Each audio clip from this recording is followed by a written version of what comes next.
من الزاهدين.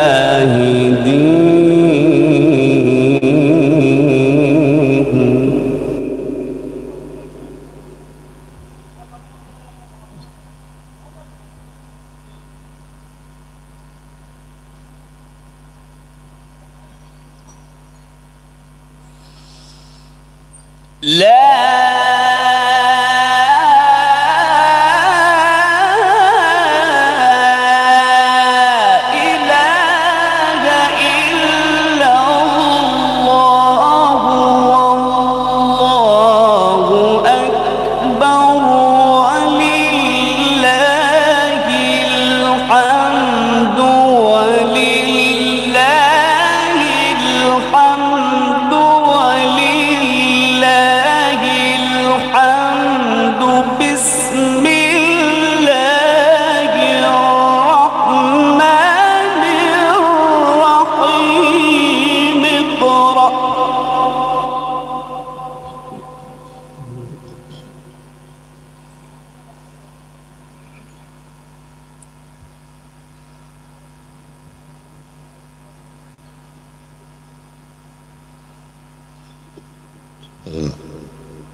بسم ربك الذي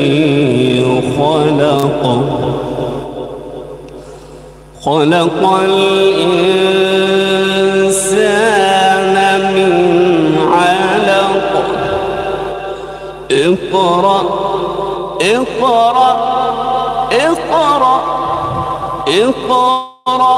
وربك الأكرم الذي علم بالقلم علم الإنسان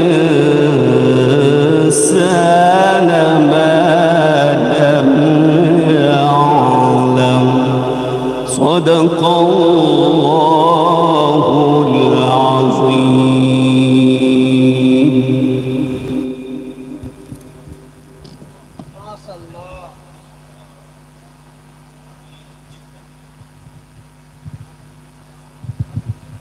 এতক্ষণ আপনাদের সামনে পবিত্র কোরআন পাক থেকে তেলাওয়াত করলেন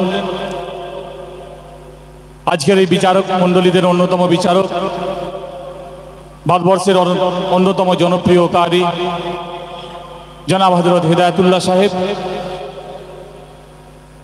রাজস্থান। এখন আপনাদের সামনে পবিত্র কোরআন পাক থেকে তেলাওয়াত করবেন বর্তমান ভারতবর্ষের অন্যতম সেরা কারি,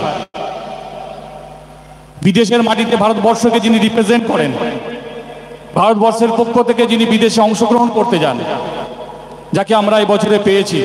আমরা অত্যন্ত গর্বিত, আমরা আনন্দিত, আমরা সম্মানিত। আমাদের মাঝে এখনই পবিত্র কোরআন পাক থেকে তেলাওয়াত করবেন আজকের বিচারক মণ্ডলীর অন্যতম বিচারক জনাব হযরত কারি তৈয়ব জামাল সাহেব, শাহরানপুর, ইউপি।